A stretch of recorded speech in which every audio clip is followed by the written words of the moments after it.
Welcome to Upticks. I'm Jake Falcon, the founder of Falcon Wealth Advisors and your host of Upticks. Today is episode 113, The Election and Your Portfolio.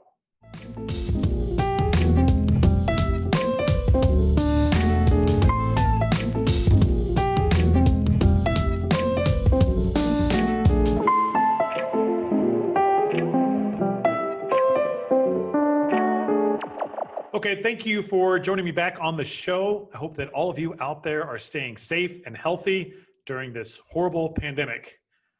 What's also been horrible is the heat up in Washington, D.C. around the election.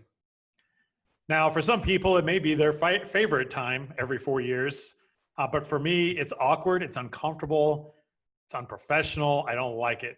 And I feel like maybe as I've gotten older, the elections have gotten worse, but maybe that's just, maybe I'm paying more attention now than I used to when I was a younger guy. But by now we are fast in October, November 3rd, the election deadline is fast approaching. And I wanted to talk about things that you should be aware of in your portfolio as we lead up to the election. First, I want to talk about the types of investments that you should be concerned about. And then I want to talk a little bit about what we are doing at Falcon Wealth Advisors to help protect our clients for what could be a perceived volatility. So one thing that I don't like, and again, this is our opinion, and my opinion at Falcon Wealth Advisors, is I don't like for clients pretty much ever, but certainly during an election, to be invested in exchange traded funds or ETFs. Now, this is a broad statement because there's many different types of ETFs out there. The issue I have, generally speaking, on ETFs or exchange traded funds or index funds is that they typically, by their nature, are unmanaged. Meaning, if you are invested in an index fund, which typically represents a basket of stocks or securities in a very specific sector or industry, and nobody is watching that, well, certain industries or sectors or even individual stocks have the potential of having some really rough goes around the election. So I do not recommend being invested in an exchange traded fund or an ETF during potential times of volatility. It's very risky. The stock could go to zero. If you own it in that exchange traded fund, you'll lose money more than likely. So don't like that. So that's the type of product I would not recommend being in. In our opinion, it is actually far more secure. Well, maybe secure is not the right word. It's far more transparent.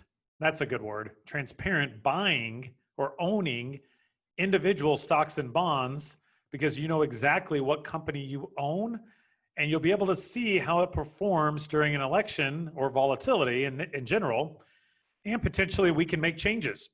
So again, I would not recommend being invested in exchange traded funds right now at all. I think it's a horrible idea, in fact. What we are doing at Falcon Wealth Advisors is we're taking a very neutral stance as we head into the election, meaning we have stocks in the portfolio that we anticipate rallying if Donald Trump gets reelected. And in the same portfolio, we also have stocks that are set up to rally if Joe Biden becomes president. And frankly, any combination in between if you look at the Senate. So if the Republicans keep the Senate or the Democrats win, or you get a Democratic sweep, or you get business as usual, or whatever. The idea is that we want to be well diversified because we don't know, and nobody knows. Frankly, of all elections, I would argue people know this one the least because of the nature of the mail-in ballots. I don't think we're going to have a clear-cut winner on November 3rd, which is okay, but I think that just brings more uncertainty into the equation. So again, all the more reason, in my opinion, you need to own individual stocks and bonds during these times. Okay, so that's what we're doing. So we're taking a very neutral stance. We're also looking at potentially putting in place what are called stop limit orders. And what's pretty cool about this is that if a stock has done well this year in your portfolio, let's say it's trading at $100 a share, we can put a limit where that if it drops to 90 and it looks like, it's going to keep going down because of whatever happens, we could say, okay, if it goes to 90, we want to sell it. We want to stop, right? And we want to put a limit in. And so let's say we get no worse than $85 or whatever limit we put in. So we're really considering now in our research and trading group is putting some of these stop limit orders in on some of our individual stocks so that those gains that we've realized, if things do plummet, which again, by the way, might be an overreaction in the market. I'll talk about that here in a moment. But if things do plummet, we will protect our clients' portfolios and they will sell some of these stocks before they go down. They go down dramatically, or maybe they'll just go down a little bit. Now, what I would argue and what we're looking at very closely is that maybe if that happens, but we still like the stock, well, then we'll just turn around and go buy it cheaper. Now, again, I'm not condoning day trading. I'm not trying to time the market. What I'm really trying to do is protect the portfolio in case we get some irrational volatility. Now, if we remember 4 years back when Donald Trump was originally elected, the market tanked bad overnight. And the reason it tanked, again, irrational at the time, but the reason it did it is because that was not the expectation. Not everybody, but a lot of people thought Hillary Clinton was going to win the election. And so when that did not happen, the market overreacted and fell very quickly. But if you all remember, what happened very quickly after that is it turned around and started to go right back up. So again, what we're trying to do is see if we could potentially avoid some of this overreaction. I'm not saying we're going to do it necessarily. We're going to look at it very closely because again, we don't want to get caught if the market goes down and shoots back up. You know, we got to make sure we're going to buy back in, and we want to make sure we're doing that correctly and prudent. My point though, there's a lot of things you can do when you own individual stocks versus owning an index fund. And that's why we believe in them so much at Falcon Wealth Advisors. Now you can put a stop limit on an index fund. My problem is the underlying assets in that fund are not being managed, right? And that's what's important to us at Falcon Wealth Advisors and our clients. Okay, so we get through the election, maybe we put some stop limits in place and we get to buy back in, or we protect our clients' capital. You know, maybe a candidate wins that we didn't think was going to win or whatnot, and we shift the portfolio and we use that as an opportunity. I want you to remember also that ultimately, the most important thing to remember is that good companies will change and adapt regardless of who is in power. You know, theoretically, we could be in communism or socialism or, you know, capitalism or whatever you want to call it.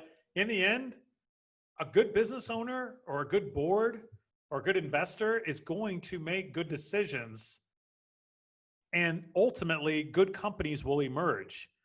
You can think of Warren Buffett. He's probably one of the best investors of all time, you know, and he's been doing it a very long time, and his portfolio has gone through good presidents, bad presidents, recessions, you know, tough economic cycles, expanding economic cycles. He's seen it all, and that guy persists, right? And the idea is he's just making good decisions based on what's going on out there, and he's adapting. You know, Warren Buffett for years said he would never invest in technology. Well, now he's doing it. What does that mean? He's changed, he's adapted. And again, that's what we're looking to do at Falcon Wealth Advisors for our clients. So I don't want you to get too caught up on who wins the election. The most important thing is that we find out who the winner is. It's a clear-cut win, right? So we don't have any debate about it or protests about it or whatnot. No matter who wins, I just want to see a winner so we can move forward. And then we will adjust the portfolio accordingly. So today, we're very neutral. Leading into the election, we've got pro-Trump, pro-Biden stocks in there, so we're diversified. We might put some checks and balances in place to maybe protect some of our gains this year. And then we'll shift. After the election, we will shift the portfolio and we'll figure out which, you know, administration is going to favor certain sectors in the market, and we will reallocate according to what we think may be in favor. And that's all you can do, and that's all you ask. You know, I'm really proud of the way that our team handled the 30% correction that we had earlier in 2020. If you remember, that's when COVID broke out. It's very scary, but we stuck with our knitting, right? We made some trades, we made some good decisions, we rebalanced. And for many of our clients, their portfolios have shot right back up and are right back, you know, certainly not like they were in 2019 as far as return, but most all of them are back above where they started the year, which is, again, a good thing considering where we were when the pandemic swept across the globe. So please, if you are a client of Falcon Wealth Advisors and you have any questions for me or my team, we are plugged in, we're working, we're here for you. Shoot me an email, text, call, however you prefer. And I'd love to set up a time to discuss your portfolio and how we have it set up for the election. And if you're not a client of Falcon Wealth Advisors, and if you are invested in exchange traded funds or other investment products that you may not understand, please don't hesitate to reach out to me or a member of my team, and we can walk you through your portfolio and explain exactly the risks that you may or may not be taking leading up to the election. If you want to get more of our great content, thank you again for tuning in. I'm out there on all of the social media, not all of them, I'm not on TikTok, but I'm out there on Instagram, Facebook, Twitter, and LinkedIn. Certainly you can email me at jake@falconwealthadvisors.com. Falcon Wealth Advisors, our practice, has a great presence on social media as well. And if you're listening to this on your favorite podcast platform or watching this on YouTube, I'd appreciate a thumbs up if you think the content's good. And please be sure to subscribe so that you don't miss another episode of Upticks. Okay, so that's all the time that I do have for you today. Thank you again for tuning in. As far as fun topics, business as usual. I am going to ask Allison to flash a picture of our new patio furniture that our excellent landlord at the building, the 1900 building, has just put out there. So just in time to see the fall colors change in Kansas City. And maybe once we get back to meeting with clients in person, maybe we can sit out on the patio and have a review that way and enjoy some beautiful Midwest weather. So again, thank you all so much for tuning in. If you do have any questions, certainly don't hesitate to reach out, and we hope that all of you have a great week.